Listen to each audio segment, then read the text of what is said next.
Hello प्यारे बच्चों, कैसे हैं आप लोग। आई होप आप लोगों को अब तक की क्लासेस बहुत अच्छे से समझ में आ रही होंगी।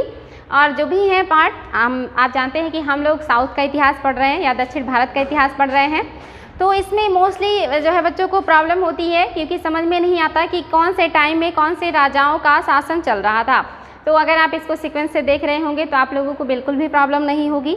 और इसके बाद जो है थोड़े से और बचे हैं और फिर आपका मिडिवल हिस्ट्री शुरू हो जाएगा, यानी कि मध्यकालीन भारत होगा।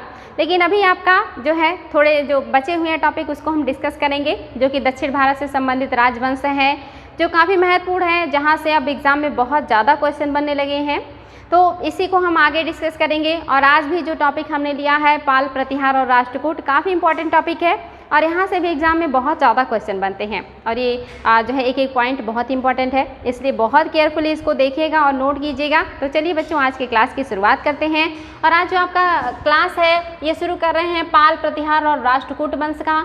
और इसमें जो आपका पहला राजवंश है ये पाल राजवंश है और इसके जो संस्थापक हैं ये गोपाल हैं। इंपॉर्टेंट है बच्चों, एग्जाम में आता है कि पाल वंश का संस्थापक कौन था, तो ये गोपाल थे। और इस बात की जानकारी हमें किन स्रोतों से चलती है, तो ये जो है आप देखेंगे धर्मपाल का खलिमपुर अभिलेख, ये अभिलेख है खलिमपुर अभिलेख है और ये धर्मपाल का है, इससे पता चलता है। इसके अलावा देवपाल का मुंगेर अभिलेख है, यानी कि देवपाल ने मुंगेर में एक अभिलेख लिखवाया है। और ये जानते हैं ये सारे जो अभिलेख है ये पश्चिम बंगाल में वर्तमान में हैं या उस समय जो थे बंगाल प्रांत में पढ़ते थे। तो यहाँ पे आप देखेंगे ये धर्मपाल का खलिमपुर अभिलेख और देवपाल का मुंगेर अभिलेख, ये दोनों अभिलेखों से उस समय के शासन के बारे में पता चलता है जो पाल राजवंश से संबंधित था। इसके अलावा आप देखेंगे संध्याकर नंदी का रामचरित, यानी कि ये भी एक ग्रंथ है जो संध्याकर नंदी ने लिखा है, इससे भी पता चलता है। अरब यात्री सुलेमान का विवरण, उस समय जो अरब यात्री थे सुलेमान वो भी भारत आए थे और उनका जो यात्रा विवरण है उससे भी हमें पाल साम्राज्य के बारे में जानकारी मिलती है। इसके अलावा बच्चों देखेंगे विक्रमशिला विश्वविद्यालय के ध्वंसावशेष, यानी कि जो विक्रमशिला विश्वविद्यालय है ये पाल वंश के धर्मपाल शासक ने बनवाया था। वेरी वेरी इंपॉर्टेंट है बच्चों, इंडिया के या भारत के या हमारे देश के कुछ विश्वविद्यालय जिनका नाम आपको हमेशा याद होना चाहिए, जिसमें आप देखते हैं तक्षशिला विश्वविद्यालय जो कि विश्व का पहला विश्वविद्यालय है। उसको किसने बनाया, इसका बहुत एथेंटिक स्रोत हमें प्राप्त नहीं होता है, कहीं भी इसका एथेंटिक स्रोत प्राप्त नहीं होता, लेकिन ऐसा माना जाता है कि तक्ष नाम के व्यक्ति ने बनाया था और उन्हीं के नाम पे उसका नाम ऐसा पड़ा होगा, लेकिन ये एथेंटिक नहीं है। इसके आगे आप देखेंगे कुमारगुप्त जो गुप्त साम्राज्य के शासक थे, जिनके शासनकाल में सबसे ज़्यादा गुप्तों ने सिक्के ढलवाए थे या सबसे ज़्यादा अभिलेख जो लिखवाए हैं वो कुमारगुप्त ने लिखवाए हैं। और इन्होंने ही नालंदा विश्वविद्यालय का निर्माण भी किया था। वेरी वेरी इंपॉर्टेंट है, बहुत ज़्यादा एग्जाम में क्वेश्चन आता है।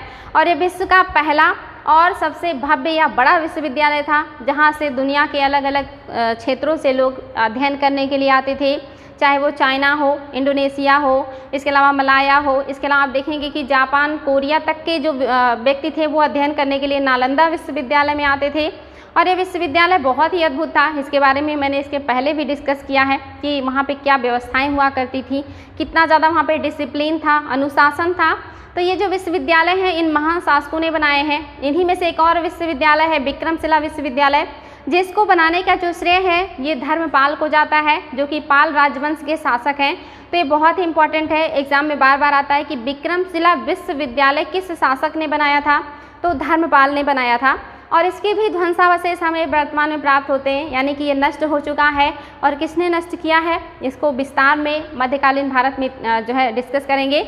और आप लोगों को पता भी होगा बख्तियार खिलजी नाम के एक सेनापति ने या सूबेदार ने, जो कि मोहम्मद गौरी के जो है सेनापति थे, उन्होंने ही नालंदा विश्वविद्यालय और विक्रमशिला विश्वविद्यालय को नष्ट कर दिया था या जला दिया था। तो वर्तमान में इन विश्वविद्यालयों के जो ध्वंसावशेष हैं वही हमें प्राप्त होते हैं और उसी से हमें पता चलता है कि उस समय की क्या स्थिति रही होगी। तो ये विश्वविद्यालय का जो ध्वंसावशेष है इससे भी हमें पाल साम्राज्य के बारे में पता चलता है। तो इतने सारे स्रोत हैं जो काफ़ी महत्वपूर्ण हैं। इसके अलावा और भी बहुत सारे स्रोत हैं, हमें सभी को नहीं पढ़ना है, हम उन्हीं को पढ़ेंगे जो ज़्यादा इंपॉर्टेंट हैं या जो ज़्यादा एग्जाम में पूछे जाते हैं। तो यहाँ से हमें पाल साम्राज्य के बारे में जानकारी मिलती है। आगे बढ़ेंगे बच्चों, गोपाल का जो शासनकाल है वो कब से कब तक है, तो आप देखेंगे 750 से 777 तक है। इम्पॉर्टेंट है। आपको पता है कि इसके पहले हमने किसको पढ़ा है, तो दक्षिण में हमने चोलों को पढ़ा था, दक्षिण में हमने चालुक्य और पल्लव को पढ़ा था। और उत्तर भारत में हमने पढ़ा था कि हर्ष नाम का शासक, जो कि वर्धन वंश का शासक था, हर्षवर्धन, इसने कन्नौज पर अधिकार किया था, इसने मालवा पर अधिकार किया था, इसने गुजरात के मैत्रक वंश को पराजित करके उस पर भी अधिकार कर लिया था, और इसी ने गौड़ राजवंश जो शशांक हैं उनके ऊपर भी आक्रमण किया था, और जब शशांक की मृत्यु हो जाती है तो बंगाल को अपने क्षेत्र में मिला लिया था। यानी कि उत्तर भारत में एक बहुत बड़े साम्राज्य की स्थापना हर्षवर्धन ने की थी, जो अंतिम जो है ऐसे शासक हैं हिंदू राजा जिन्होंने इतने बड़े साम्राज्य की स्थापना की। उसके बाद इतना बड़ा साम्राज्य किसी हिंदू राजा ने नहीं बनाया था। तो इन्हीं के साम्राज्य में बंगाल, मालवा यानी कि मध्य प्रदेश, गुजरात, उत्तर प्रदेश, हरियाणा तक का क्षेत्र, ऊपर पंजाब तक का क्षेत्र जो है उनके साम्राज्य में आता था, हर्षवर्धन के या वर्धन साम्राज्य में। लेकिन जब इस वर्धन साम्राज्य का पतन होता है, यानी कि हर्षवर्धन की मृत्यु हो जाती है, तो फिर से उत्तर भारत में छोटे छोटे क्षेत्रीय शक्तियों का विकास हो जाता है। जैसे आप देखेंगे गुजरात से मध्य प्रदेश का जो क्षेत्र है, इन क्षेत्रों में प्रतिहारों का उदय हो जाता है, बंगाल में पालों का उदय हो जाता है, दक्षिण में चालुक्यों की जगह राष्ट्रकूटों का उदय हो जाता है, और पल्लवों की जगह चोलों का उदय हो जाता है। तो ये जो है उस समय की महत्वपूर्ण शक्तियाँ थीं। अब ये जो महत्वपूर्ण शक्तियाँ हैं, खास करके जो गुर्जर प्रतिहार हैं, जो पाल हैं और जो राष्ट्रकूट हैं, ये आपस में लड़ेंगे।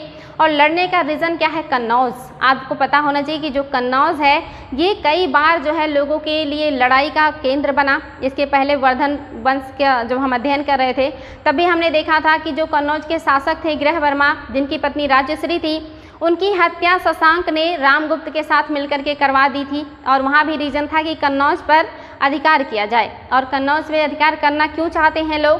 क्योंकि कन्नौज ऐसी जगह पे है या ऐसी लोकेशन पे है जो गंगा यमुना नदी के द्वाब में है, और एक बहुत ही उपजाऊ क्षेत्र है, समतल मैदान है, उत्पादन बहुत होता है। और उस समय आप जानते हैं कि जो हमारा अर्थव्यवस्था थी, जो हमारे आर्थिक समृद्धि का जो आधार था वो कृषि था। तो ऐसे में जहाँ पे उत्पादन ज़्यादा होगा, राजकोष में पैसे ज़्यादा आएंगे, तो वहाँ का शासक काफ़ी समृद्ध होगा, पावरफुल होगा, उसके पास सैनिक ज़्यादा होंगे क्योंकि वेतन आसानी से दे पाएगा, बहुत सारी नई चीज़ें करेगा, व्यापार वाणिज्य बढ़ेंगे वहाँ पे। तो जो इस समय के शासक हैं, यानी कि वर्धन शासन में तो आपने देखा है कि उसके लिए शशांक और कैसे रामगुप्त और जो है गृहवर्मा के बीच युद्ध हुआ, और गृहवर्मा को मार करके ये लोग कन्नौज पर अधिकार करने का प्रयास करते हैं। लेकिन हर्षवर्धन उनके प्रयासों को विफल कर देते हैं, जिसमें सबसे बड़ा जो मास्टरमाइंड था वो शशांक था, जिसने बड़ी आसानी से रामगुप्त के द्वारा जो है गृहवर्मा की हत्या करवा दी थी, और राजवर्धन के द्वारा रामगुप्त की हत्या हो गई थी, और खुद उसने रामगुप्त को मार दिया था। लेकिन नेचर को कुछ और ही मंजूर था। हमेशा इंसान की अपने दिमाग से की हुई चीज़ें ही सक्सेस नहीं होती, और उसका जो मनसा था या जो चाहता था वो नहीं हो पाया। हर्षवर्धन ने अपने हाथ में सारा बागडोर लिया और बहुत बड़े साम्राज्य की स्थापना की। लेकिन मैंने आपको बताया था, जब एक बड़ा साम्राज्य स्थापित होता है तो उसके नीचे जितने भी छोटी छोटी शक्तियाँ होती हैं वो समाप्त हो जाती हैं, और जैसे ही कोई बड़ा साम्राज्य खत्म होता है तो फिर से ये छोटी छोटी शक्तियाँ जो उनके अंतर्गत सामंत या नवाब या जो भी पोस्ट पे रहते हैं वो अपने आप को अलग रूप में स्थापित कर लेते हैं। तो हर्षवर्धन का साम्राज्य जो है वो समाप्त हो चुका है।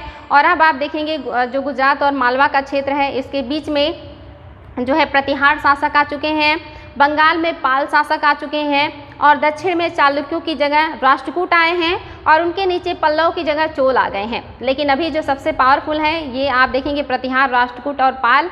और आज हमें इन्हीं को पढ़ना है। ये आपस में लड़ते हैं, और क्यों लड़ते हैं? तो कन्नौज के लिए लड़ते हैं। यहाँ पे भी जो युद्ध का कारण है या जो संघर्ष का कारण है ये कन्नौज है। तो आज हम इसी को बहुत विस्तार में अध्ययन करेंगे, और यहाँ से एग्जाम में क्वेश्चन भी आते हैं। तो हमने पहले पाल वंश को पढ़ना शुरू किया है, और अभी क्या है, गोपाल आ गए हैं। और गोपाल क्यों आए, किन परिस्थितियों में आए?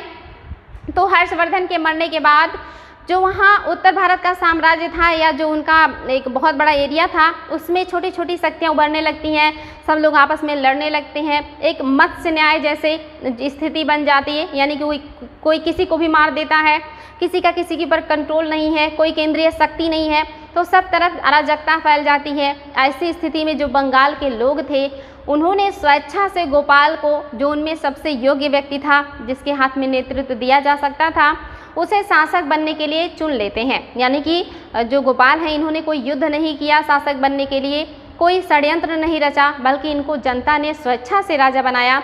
और ये पहले व्यक्ति हैं जो पाल वंश की स्थापना करते हैं, अपने ही टाइटल यानी कि गोपाल के आधार पर पाल वंश की स्थापना करते हैं और ये पाल वंश के संस्थापक हैं। और इनका जो कार्यकाल है आप इसको देखेंगे 750 से 777 है।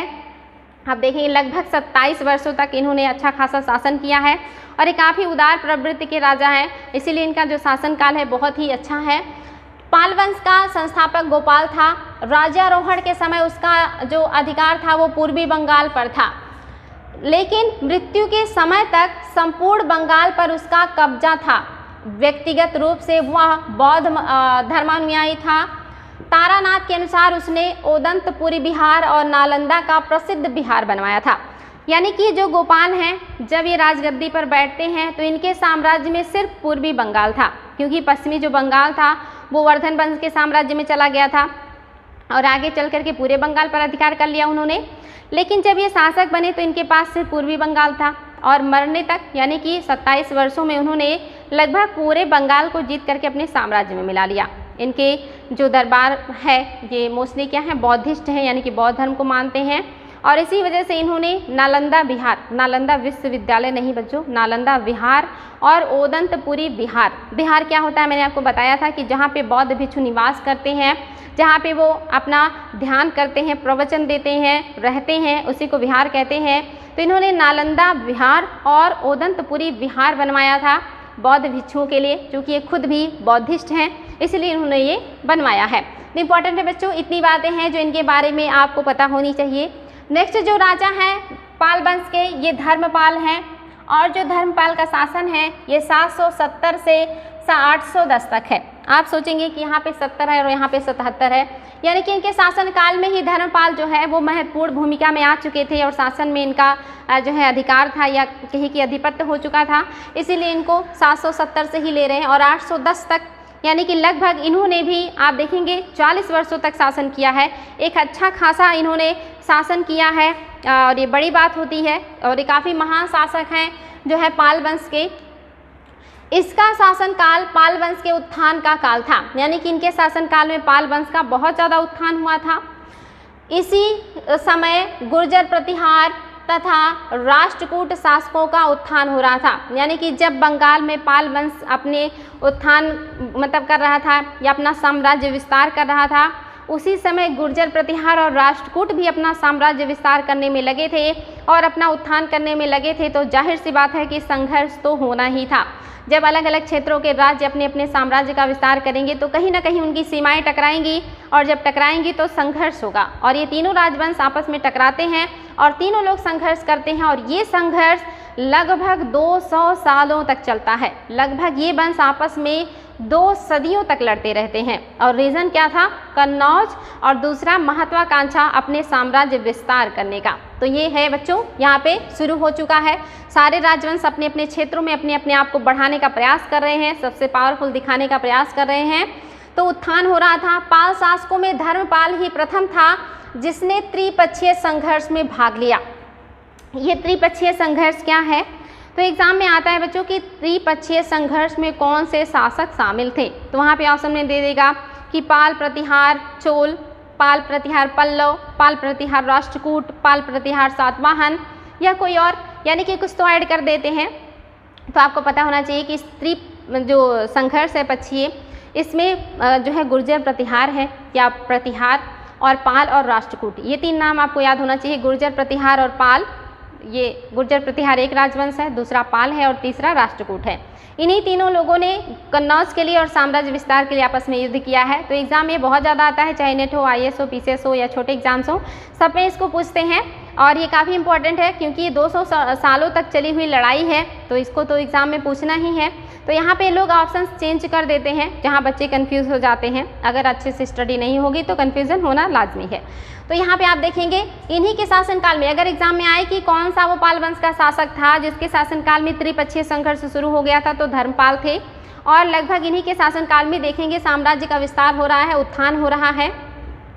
प्रतिहारों का दबाव पालों आगे है। पहला सामना प्रतिहार शासक वत्सराज से हुआ, यानी कि जो धर्मपाल है यही सबसे पहले राजा हैं पाल वंश के जो त्रिपक्षीय संघर्ष में भाग लिए। और इनका जो पहला सामना हुआ त्रिपक्षीय संघर्ष में वो प्रतिहार शासक वत्सराज से हुआ था, और वत्सराज काफ़ी पावरफुल शासक थे, उनसे इनका पहला सामना होता है। और यहाँ पे आप देखेंगे जो धर्मपाल हैं ये हार जाते हैं, परंतु राष्ट्रकूट शासक जो हैं ध्रुव से आप देखेंगे जो हार जाते हैं वो कौन हारते हैं, तो प्रतिहारों का जो राजा है वत्सराज, वो क्या होता है, ये ध्रुव से हार जाता है। यानी कि जो राष्ट्रकूट शासक हैं ध्रुव, उन्होंने प्रतिहार शासक वत्सराज को हराया, और उसके पहले उन्होंने जो है धर्मपाल को हराया था। यानी कि जैसे ही प्रतिहार शासक वत्सराज ने युद्ध किया जो है पाल शासक धर्मपाल से, और धर्मपाल को हरा दिया, तो हारने के बाद राजा के ऊपर दबाव पड़ जाता है, हर तरह का हर्जाना का दबाव भी हो सकता है, साम्राज्य देने की बात भी हो सकती है, या उनकी अधीनता स्वीकार करने की बात हो सकती है। इसी दबाव में धर्मपाल जी रहे थे कि तभी जो राष्ट्रकूट शासक हैं ध्रुव, ये आ जाते हैं, और इनका जो युद्ध है ये प्रतिहार शासक जो है वत्सराज इनसे होता है, जिसमें प्रतिहार शासक वत्सराज हार जाते हैं। और हारने के बाद जो इनका दबाव था धर्मपाल पे वो कम हो गया, क्योंकि ये खुद ही किसी से हार चुके हैं। तो इम्पॉर्टेंट है बच्चों, जो पहली बार युद्ध हुआ था तो उसमें आप देखेंगे जो ध्रुव है ये लास्ट में अपनी बढ़त बना लेते हैं। आगे है बच्चों, यहाँ तक हमने पढ़ा कि दबाव पालों से हट गया, यद्यपि धर्मपाल को राष्ट्रकूट शासक ध्रुव से भी हारना पड़ा। यानी कि जो ये हैं मतलब धर्मपाल, ये वत्सराज से भी हारे थे, और ये राष्ट्रकूट शासक ध्रुव से भी हारे। यानी कि जब वत्सराज ने पाल शासक धर्मपाल को हराया तो ध्रुव ने वत्सराज को हराया, और दूसरे टर्न में उन्होंने धर्मपाल को भी हरा दिया। यानी कि दोनों साम्राज्य के शासकों को ध्रुव ने हरा दिया था। यानी कि अपने आप में काफ़ी पावरफुल या शक्तिशाली राजा रहे होंगे ध्रुव, जिन्होंने इन दोनों लोगों को हराया है। आगे है जो है धर्मपाल भी हार गए थे, और प्रतिहारों का दबाव पालों से हट गया, और धर्मपाल भी राष्ट्रकूट शासक ध्रुव से हार गए। और आगे क्या होता है, तो प्रतिहार शक्ति की अनुपलब्धता में, यानी कि जो आगे आप देखेंगे जो प्रतिहार हैं इनकी जो है उपस्थिति जब नहीं दिखाई देती है तो उसका फ़ायदा उठा करके कन्नौज पर अधिकार कर लिया जाता है। यानी कि जो राजा हैं पाल राजा, इन्होंने देखा कि जो वत्सराज हैं या जो प्रतिहार शासक हैं इनका कन्नौज में उपस्थिति नहीं है, क्योंकि वो ध्रुव से हारे थे, और हार करके वो अपने आप को बैलेंस नहीं कर पाए। लेकिन जो धर्मपाल हैं इन्होंने ध्रुव से हारने के बाद भी अपनी शक्ति को बहुत जल्दी से कंप्लीट कर लिया या रिपेयर कर लिया, और रिपेयर करने के बाद या अपने आप को फिर से सही करने के बाद इन्होंने देखा कि कन्नौज में प्रतिहारों की उपस्थिति नहीं है, तो वहाँ पे उन्होंने स्थिति का फ़ायदा उठाया और आक्रमण करके कन्नौज पर अपने उत्तराधिकारी को नियुक्त कर दिया। यानी कि फाइनली पहले चरण में जो पाल हैं ये बढ़त बना लेते हैं और कन्नौज पर अधिकार कर लेते हैं, क्योंकि वत्सराज ध्रुव से हार गए हैं, और जो ध्रुव हैं वो धर्मपाल को हराए तो, लेकिन उन्हें वापस दक्षिण लौट जाना पड़ा, क्योंकि उनके दरबार में उत्तराधिकार की जो प्रॉब्लम है वो शुरू हो गई थी। तो यहाँ पर आप देखेंगे कि इन्होंने फ़ायदा उठा करके कन्नौज पर आक्रमण किया, और वहाँ पर वत्सराज द्वारा नियुक्त शासक, यानी कि वहाँ पे जो वत्सराज है इनके द्वारा नियुक्त शासक था इंद्रायुध, को हटाकर चक्रायुध, ये इंद्रायुध चक्रायुध भाई हैं, को स्थापित किया। और आप देखेंगे जो धर्मपाल हैं इन्हीं के दरबार में कवि हैं जिनका नाम है सोढल। सोढल ने अपने ग्रंथ जिसका नाम है उदय सुंदरी कथा में जो धर्मपाल है इनको उत्तरापथ स्वामी कहा था। इम्पॉर्टेंट है बच्चों, यानी कि जो वत्सराज हैं जो कि प्रतिहार शासक हैं इन्होंने धर्मपाल को हरा दिया। धर्मपाल जो है हारने के बाद काफ़ी दबाव में थे, लेकिन उसी समय जो राष्ट्रकूट शासक ध्रुव हैं उन्होंने वत्सराज को हरा दिया, तो धर्मपाल थोड़े फ्री हुए, लेकिन दूसरी तरफ ध्रुव ने जो है धर्मपाल को भी हरा दिया। ऐसे में जो ध्रुव हैं वो इसके पहले कि कन्नौज पर अधिकार करते दक्षिण में या उनके राज्य में अराजकता फैल जाती है, उत्तराधिकार का समस्या शुरू हो जाता है, तो वापस लौट जाते हैं।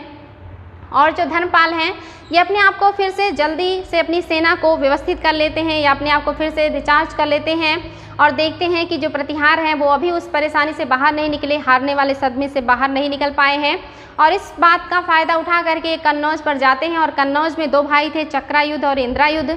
इंद्रायुध को जो प्रतिहार लोग थे उन्होंने स्थापित किया था अपने प्रतिनिधि के रूप में, तो धर्मपाल क्या करते हैं इंद्रायुध को गद्दी से हटा करके उनके भाई जो उनके प्रतिद्वंदी थे चक्रायुध उनको राजा बना देते हैं। यानी कि वहाँ पे इनडायरेक्ट वे में जो अधिकार हो जाता है वो पालों का हो जाता है और प्रतिहारों का हट जाता है। ध्रुव वापस लौट चुके हैं। यहाँ तक आप लोगों ने देखा ये किसके शासनकाल में ये सारी घटनाएं घट रही हैं, तो ये धर्मपाल के शासनकाल में ये सारी घटनाएं घट रही हैं। आगे है, यद्यपि प्रतिहार शासक नागभट्ट द्वितीय तथा राष्ट्रकूट गोविंद तृतीय जो है ये भी उसी समय है, और धर्मपाल ने विक्रमशिला विश्वविद्यालय मतलब जो है बनाया था।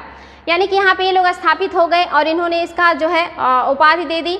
और ये जो है उसी समय प्रतिहारों में जो है नागभट्ट आ जाते हैं और राष्ट्रकूटों में गोविंद तृतीय आ जाते हैं, जो अपने आप में काफ़ी शक्तिशाली हैं धर्मपाल के टाइम में। और धर्मपाल ने इसके अलावा आप देखेंगे विक्रमशिला विश्वविद्यालय भी बनाया है, और इसके अलावा सोमपुर और का जो प्रसिद्ध विहार है ये बनाया है, सोमपुर का प्रसिद्ध विहार बनाया है। और इन्होंने अपने दरबार में बौद्ध लेखक हरिभद्र को, या हरिभद्र का निवास था, या इनको संरक्षण दिया था। और इन्हीं के शासनकाल में आप देखेंगे सुलेमान आए थे। ये भी इंपॉर्टेंट है, एग्जाम में आता है कि सुलेमान किसके शासनकाल में आए थे, तो आप देखेंगे धर्मपाल के शासनकाल में आए हैं। और इन्हीं के शासनकाल में या इनके दरबार में आप देखेंगे कि हरिभद्र नामक कवि भी है, तो इम्पॉर्टेंट है, इसको ध्यान देंगे। और जो सुलेमान है इन्होंने धर्मपाल को रुहमा कहकर पुकारा था। एग्जाम में आता है क्वेश्चन कि जो सुलेमान है किसके शासनकाल में आए हैं, तो धर्मपाल के शासनकाल में आए हैं। इन्होंने धर्मपाल को किस शब्द से संबोधित किया था, तो रुहमा कह करके इन्होंने धर्मपाल को संबोधित किया था। तो रुहमा वर्ड आप लोग याद रखेंगे, बहुत इंपॉर्टेंट है रुहमा वर्ड। आगे बच्चों जो नेक्स्ट राजा हैं वो देवपाल हैं, और जो देवपाल का शासन है ये भी देखिए 810 से लेकर के 850 लगभग 40 वर्षों तक इन्होंने भी शासन किया है। एक लंबा शासनकाल है देवपाल का। और ये आप देखेंगे पाल वंश के शक्तिशाली शासक हैं। पाल वंश के मोस्टली जो ज़्यादा प्रसिद्ध राजा हैं वो देवपाल और धर्मपाल हैं, और ये आप देख रहे हैं देवपाल को। इनके बारे में भी देख लेते हैं। इसने या इन्होंने कंबोज से विंध्याचल पर्वत तक राज्य का विस्तार किया था। यानी कि इन्होंने उत्तर से लेकर के मध्य भारत में जो विंध्याचल पर्वत है वहाँ तक विस्तार कर दिया है पाल साम्राज्य का। काफ़ी बड़े शक्तिशाली राजा हैं। इसके अलावा इन्होंने प्रागज्योतिषपुर, प्रागज्योतिष मतलब है ये असम, इम्पॉर्टेंट है बच्चों, ये एग्जाम में बहुत ज़्यादा आता है। असम को ही कहते थे, असम को ही प्रागज्योतिष भी कहते थे, और इसी को कामरूप भी कहते थे। तो अगर एग्जाम में कभी आए तो ये बात आप ध्यान देंगे कि असम का ही पुराना नाम प्रागज्योतिष और कामरूप था। ये एग्जाम में आ भी चुका है कि जो प्रागज्योतिष है ये किसका प्राचीन नाम है, या जो कामरूप है ये किसका प्राचीन नाम है, तो ये असम का नाम है। तो असम बहुत इंपॉर्टेंट है। और इन्होंने क्या किया है, प्रागज्योतिष पर भी कब्जा कर लिया था। यानी कि देवपाल धर्मपाल से भी ज़्यादा शक्तिशाली निकले। इन्होंने विंध्याचल पर्वत तक और उत्तर भारत में कंबोज तक, यहाँ से लेकर के बल्कि आगे बढ़ गए ये असम तक के क्षेत्र को भी जो है बंगाल में मिला लेते हैं या पाल साम्राज्य में मिला लेते हैं। तो बहुत इंपॉर्टेंट है बच्चों। आगे बढ़ेंगे। इन्होंने अपनी राजधानी पाटलिपुत्र से मुंगेर ले गए थे। यानी कि पहले इनकी जो राजधानी थी वो बिहार का पटना था, और पटना में आप जानते हैं जो विश्वविद्यालय है वो भी बने थे। इन्होंने अपनी राजधानी जो है वो पाटलिपुत्र से कहाँ ले गए हैं, तो मुंगेर ले गए हैं। आगे चल के आप देखेंगे जो आधुनिक काल पढ़ेंगे तो वहाँ पे आप देखेंगे मीर कासिम भी अपनी राजधानी परिवर्तित किए थे। तो उसी तरह ये भी हैं, इन्होंने भी अपनी राजधानी परिवर्तित की। ये मुंगेर लेकर के गए ताकि अगर कोई आक्रमण करे तो आसानी से तुरंत राजधानी में ना पहुँच जाए। तो इतनी सारी चीज़ें जो हैं ये देवपाल से संबंधित है, वेरी वेरी इंपॉर्टेंट है। नेक्स्ट जो राजा हैं ये महिपाल प्रथम हैं। महिपाल प्रथम जो है ये क्या है, ये पाल वंश का अंतिम शक्तिशाली शासक है। यानी कि ऐसा शासक जो अंतिम है पाल वंश का शक्तिशाली, इसके बाद जो राजा आएंगे वो उतने शक्तिशाली नहीं रहेंगे। और इनके शासनकाल में क्या हुआ है, तो इनके शासनकाल में राजेंद्र प्रथम ने गंगा का अभियान किया था। ये आगे जब हम आपको चोल साम्राज्य पढ़ाएंगे तो बताएंगे कि चोल साम्राज्य का जो सबसे शक्तिशाली राजा था वो राजेंद्र प्रथम था। सोचिए चोल साम्राज्य दक्षिण में आप तमिलनाडु के क्षेत्र में आता था, और वहाँ का जो राजा है राजेंद्र प्रथम ये आक्रमण करता है ऊपर में पालों के साम्राज्य तक। यानी कि गंगा नदी का पानी ले जाने के लिए वो यहाँ तक आए थे। और उस समय जो पालों का शासक था वो याद होना चाहिए आप लोगों को, महिपाल थे। यानी कि अगर कभी एग्जाम में क्वेश्चन आए कि किस पाल शासक के शासनकाल में राजेंद्र प्रथम ने जो है दक्षिण से उत्तर भारत का अभियान किया या गंगा के क्षेत्र का अभियान किया था, तो ये उस समय पाल शासक थे महिपाल। वेरी वेरी इंपॉर्टेंट है। इनके बाद जो शासक आ गए हैं वो है नयपाल, और इनका शासन है 1038 से 1055 तक। शासन तो इन्होंने किया है, लगभग आप देख रहे हैं 12 से ज़्यादा ही इन्होंने किया है। लगभग इन्होंने 17 वर्षों तक शासन किया है, लेकिन बहुत ही महत्वपूर्ण शासक नहीं है। इनके बाद आप देखेंगे एक और शासक हैं रामपाल, और ये एक योग्य शासक थे। रामपाल की प्रशंसा में संध्याकर नंदी ने रामचरितमानस की रचना की है। इन्होंने स्वयं को कालिदास कहा, यानी कि आप देखेंगे जो रामपाल हैं इनके राज दरबार में एक कवि हैं जिनका नाम संध्याकर नंदी है, और इन्होंने क्या किया है, इन्होंने रामचरितमानस लिखा है। और किसकी प्रशंसा में लिखा है, तो रामपाल की प्रशंसा में लिखा है। और ये जो संध्याकर नंदी हैं ये अपने आप को कालिदास के समान समझते हैं या स्वयं को कालिदास कहते हैं। इसके पहले मैंने बताया था पुलकेशिन द्वितीय के जो दरबारी कवि थे रविकीर्ति, उन्होंने भी अपने आप को भारवी और कालिदास की तरह बताया था। और ये दूसरे कवि हैं जिनका नाम संध्याकर नंदी है, ये भी अपने आप को कालिदास कहते हैं। यानी कि कालिदास की प्रसिद्धि कितना ज़्यादा थी उस समय कि हर कभी अपने आप को कालिदास समझने लगता था। तो ये वेरी वेरी इंपॉर्टेंट है बच्चों। आगे बढ़ेंगे, यहाँ तक हमने पढ़ा पाल साम्राज्य को। अब हम पढ़ेंगे गुर्जर प्रतिहारों को कि गुर्जर प्रतिहारों में कौन से शासक हैं जो महत्वपूर्ण है, जहाँ से क्वेश्चन बनते हैं।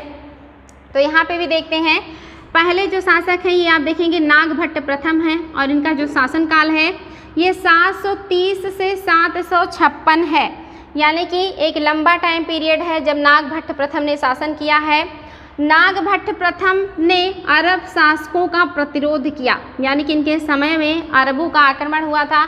आपको पता होना चाहिए कि 712-11 में पहली बार जो आक्रमण हुआ था अरबों का, वो कौन थे, तो मीर कासिम थे। और इसी समय जो है इनका शासन है नागभट्ट प्रथम का, और इन्हीं के समय में आक्रमण हुआ और इन्होंने इस बात का प्रतिरोध भी किया था। इसने भड़ौच पर आक्रमण कर उसे विजित किया। आपको पता होना चाहिए भड़ौच है बहुत इंपॉर्टेंट है, ये बंदरगाह नगर था। ये प्राचीन काल का सबसे प्रसिद्ध बंदरगाह नगर है जो गुजरात में पड़ता था, और इन्होंने इस क्षेत्र को अपने साम्राज्य में मिला लिया था। और लेकिन ये क्या, राष्ट्रकूट शासक दंतिदुर्ग से पराजित हो गए थे। ये जो दंतिदुर्ग हैं ये राष्ट्रकूट शासक हैं, और यही जो है राष्ट्रकूट वंश के संस्थापक भी हैं। और ये जो हैं ये चालुक्यों के सामंत थे, और बाद में जब चालुक्य साम्राज्य कमज़ोर हो जाता है तो इन्होंने नए राजवंश की स्थापना की जो राष्ट्रकूट राजवंश के नाम से प्रसिद्ध हुआ था। और इन्हीं से हार गए हैं नागभट्ट प्रथम, जो कि प्रतिहार या गुर्जर प्रतिहार साम्राज्य के पहले महत्वपूर्ण राजा हैं। आगे है बच्चों, नेक्स्ट जो राजा हैं वो वत्सराज हैं। इनका जो शासनकाल है 783 से 816 है। इन्होंने भी एक लंबे टाइम पीरियड तक शासन किया है। इसने कन्नौज पर आक्रमण करके धर्मपाल द्वारा नियुक्त चक्रायुद्ध को हटाकर अधिकार कर लिया था। इसके पहले आपने पढ़ा था जो वत्सराज हैं, इन्हीं के टाइम में जो इनके द्वारा नियुक्त किए गए थे जो है चक्रायुद्ध, और इसके अलावा 2 और, इनमें से इन्होंने चक्रायुद्ध को हटा करके अधिकार कर लिया है कन्नौज पर, और कन्नौज को आप देखेंगे अपनी राजधानी बना ली है। तो वत्सराज काफ़ी शक्तिशाली राजा थे, इन्होंने धर्मपाल को हराया भी था और पराजित भी किया था। ये सारी चीज़ें मैंने बताया है। इन्होंने अपनी राजधानी बनाई, लेकिन स्वयं राष्ट्रकूट शासक गोविंद तृतीय से भी हार गए थे ये, और हारने के बाद इनका जो मालवा का क्षेत्र है वो राष्ट्रकूटों के कब्जे में चला गया था। तो वत्सराज हैं ये आप देखेंगे ध्रुव से भी हारे हैं, और आगे चल के गोविंद तृतीय से भी हारे हैं, और मालवा क्षेत्र को ये गंवा दिए हैं जो राष्ट्रकूटों ने अपने साम्राज्य में मिला लिया था। आगे जो है राजा वो देखिए बच्चों मिहिर भोज हैं। ये सबसे शक्तिशाली प्रतिहार शासक हैं। एग्जाम में आता है क्वेश्चन कि प्रतिहारों में सबसे शक्तिशाली राजा कौन था, तो मिहिर भोज थे।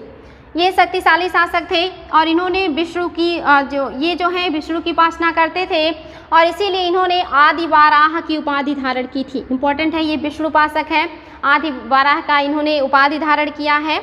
और इन्होंने इसके अलावा और भी क्या किया है, इसके उपलब्धियों की चर्चा हमें कहाँ मिलता है, ग्वालियर प्रशस्ति में। ये भी एग्जाम में आता है क्वेश्चन कि मिहिर भोज की जो चर्चा है या उसके विजयों की जो चर्चा है वो कहाँ मिलता है, तो ग्वालियर प्रशस्ति में। या इस तरह से क्वेश्चन आ सकता है कि ग्वालियर प्रशस्ति जो है वो किससे संबंधित है या किस राजा को समर्पित है, तो ये आप देखेंगे कि मिहिर भोज हैं और इम्पॉर्टेंट है मिहिर भोज। इसने राजपूताना को जो है अधीन किया, यानी कि इसके ऊपर आप देखेंगे राजस्थान वगैरह में जो राजपूताना राजवंश है उनका उदय हुआ। आगे चल के हम उन्हीं को पढ़ेंगे, यानी कि कुछ भी नहीं छूटेगा। तो उनको भी अपने अधीन किया था और कन्नौज को अपनी राजधानी बनाई थी। अपने आप में पावरफुल राजा हैं, इन्होंने कन्नौज पे अधिकार कर लिया था।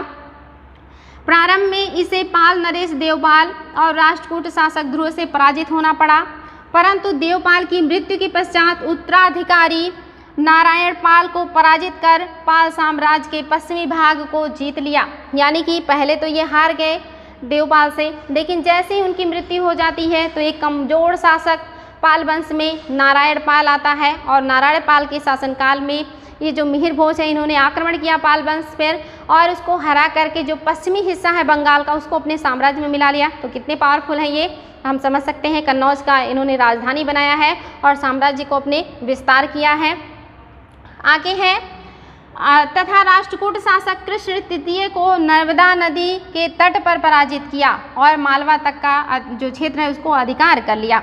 आप देखेंगे इसके पहले इन्होंने जो है ये हार गए थे और मालवा क्षेत्र जो है वो राष्ट्रकूटों के पास चला गया था, लेकिन इन्होंने फिर से अपनी प्रभुसत्ता को स्थापित किया और राष्ट्रकूटों को भी हराया और उनसे अपना जो मालवा का क्षेत्र था उसे प्राप्त कर लिया। तो इसीलिए इन्हें माना जाता है कि ये सबसे शक्तिशाली राजा हैं प्रतिहारों के, क्योंकि इन्होंने पालों को भी हराया, कन्नौज पर अधिकार किया और मालवा के क्षेत्रों को राष्ट्रकूटों से भी छीन लिया। तो फाइनली अपना वर्चस्व स्थापित करने में जो आप देखेंगे कि सक्सेस हुए वो प्रतिहार शासक थे। तो इम्पोर्टेंट है बच्चों, ध्यान देंगे। आगे है बच्चों भोज की, यहाँ पे एक और राजा है भोज, जो कि इन्हीं की प्रशंसा में जो अरबी यात्री हैं अल मसूदी ने जो है बहुत सारी बातें लिखी हैं। और ये अल मसूदी कब आए थे तो 1915 से 16 में आए थे, 1 वर्षों के लिए आए थे। एग्जाम में आता है कि अल मसूदी किसके शासनकाल में आए थे, प्रतिहारों में कौन राजा था, तो ये भोज हैं, इम्पॉर्टेंट है।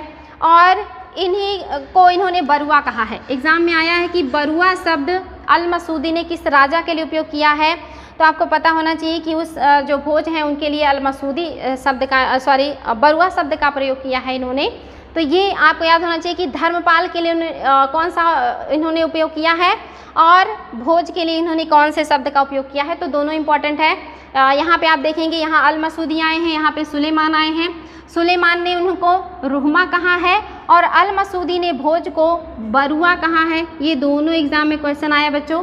दोनों यात्रियों के नाम आपको याद होने चाहिए और दोनों राजाओं के नाम भी याद होने चाहिए। आगे हैं महेंद्र पाल, जो अगले राजा हैं 855 से 909 ईस्वी, काफ़ी लंबा समय है, लगभग आप देखेंगे 50 साल से ज़्यादा इन्होंने शासन किया। इन्होंने पंजाब बंगाल तक शासन किया, यानी कि इनका जो क्षेत्र विस्तार है और ज़्यादा हो गया, पंजाब तक के बढ़ गए और पूरे बंगाल पर अधिकार कर लिया। इनके दरबार में प्रसिद्ध जो विद्वान थे वो राजशेखर थे, वेरी वेरी इंपॉर्टेंट। राजशेखर इनके प्रसिद्ध दरबारी विद्वान हैं और इन्होंने लिखा है कर्पूर मंजरी, इनका जो पुस्तक है याद होना चाहिए। इसके अलावा बाल रामायण, इसके अलावा बाल महाभारत, इसके अलावा काव्य मीमांसा, हरिविलास, ऐसे बहुत सारे ग्रंथों की जो रचना की है वो राजशेखर ने की है। और ये किसके दरबारी कवि हैं तो महेंद्र पाल के, जो कि पाल से कंफ्यूज मत होइएगा, ये प्रतिहार शासक हैं, वेरी वेरी इंपॉर्टेंट है बच्चों। नेक्स्ट जो राजा हैं ये महिपाल हैं और इनका शासन 912 से 944 ईस्वी है। इन्होंने भी लंबे समय तक शासन किया।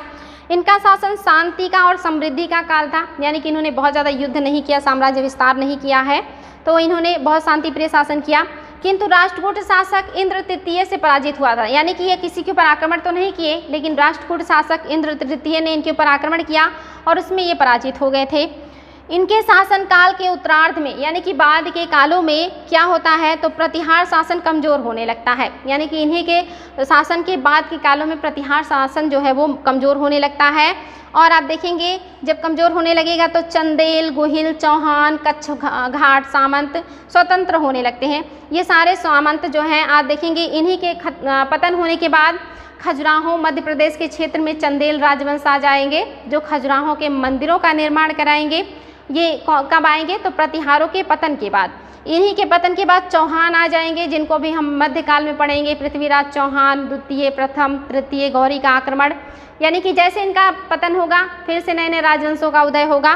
तो इसके बाद कौन आएंगे, गोहिल आएंगे, चंदेल आएंगे, चौहान आएंगे और कच्छ घाट आएंगे। तो ये सारे सामंत स्वतंत्र हो जाएंगे और राज्य की स्थापना करेंगे। परवर्ती प्रतिहार शासक, यानी कि अंतिम जो राजा था ये राज्यपाल था और इसी के शासनकाल में महमूद का आक्रमण होगा मध्यकाल में, और महमूद कन्नौज पर अधिकार कर लेगा, और ये जो राज्यपाल हैं ये कन्नौज को छोड़ करके भाग जाएंगे। यानी कि जैसे ही आक्रमण होगा महमूद का, वैसे ही जो राज्यपाल हैं कन्नौज को छोड़ करके भाग जाएंगे। और इस वजह से आप देखेंगे जो चंदेल शासक हैं विद्याधर, उन्होंने इसका वध कर दिया। यानी कि जो राज्यपाल हैं ये बिना युद्ध किए, जैसे इनको पता चलता है कि महमूद आक्रमण कर रहा है कन्नौज पर, ये कन्नौज को छोड़ करके भाग जाते हैं, युद्ध ही नहीं करते।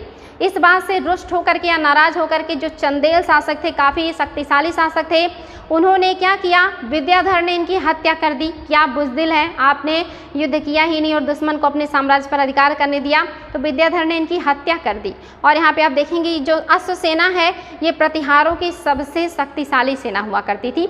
यानी कि सभी सेनाओं में जो सबसे मजबूत सेना थी प्रतिहारों की, वो अश्व सेना थी।